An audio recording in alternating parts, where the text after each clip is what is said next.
আইন শৃঙ্খলা বাহিনী ছাড়া কারো কোথাও কোনো ধরনের অভিযান চালানোর এখতিয়ার নেই, একথা জানিয়েছেন স্বরাষ্ট্র উপদেষ্টা অবসরপ্রাপ্ত লেফটেন্যান্ট জাহাঙ্গীর আলম চৌধুরী।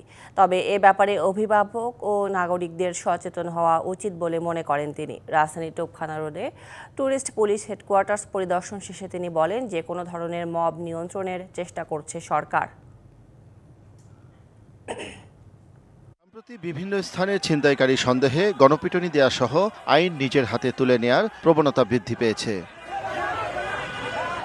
আবার বিভিন্ন বাসাবাড়িতে আসামি লুকিয়ে আছে এমন অভিযোগে কিছু মানুষ তাদের ধরতে বাসাবাড়িতে অভিযান চালাচ্ছে নিজেরাই। গত কয়েকদিন আগেও গুলশানে একটি বাসায় অবৈধ অর্থ আছে এমন অভিযোগে বাড়ির গেট ভেঙে ভিতরে অভিযান চালায় কিছু মানুষ। বৃহস্পতিবার রাজধানীর ট্যুরিস্ট পুলিশের প্রধান কার্যালয়ে পরিদর্শনে আসেন স্বরাষ্ট্র উপদেষ্টা। পরে সমসাময়িক ইস্যুতে কথা বলেন গণমাধ্যমের সাথে। শাইনি চুলে এখন হবে সব হেয়ারস্টাইল, সিল্কোর দ্বিগুণ শাইনি চুল প্রতিদিন। তিনি বলেন সরকার কোনো অস্থিতিশীলতা সৃষ্টিকারীকে প্রশ্রয় দিবে না। কারো কোনো অধিকার নাই আইন শৃঙ্খলা বাহিনী ছাড়া কোনো অভিযান চালানো। ভবিষ্যতে যেন এই ধরনের ঘটনা না ঘটে এই জন্য আমরা চেষ্টা করে যাচ্ছি।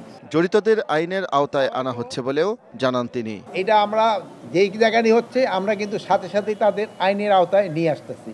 এ ব্যাপারে আমি আপনাদের কাছে অনুরোধ করব, আপনি দেখবেন যে ইভেন পুলিশের উপরেও আক্রমণ হচ্ছে। এইগুলি ক্ষেত্রে আপনারা জনগণকে একটু সচেতন করতে হবে।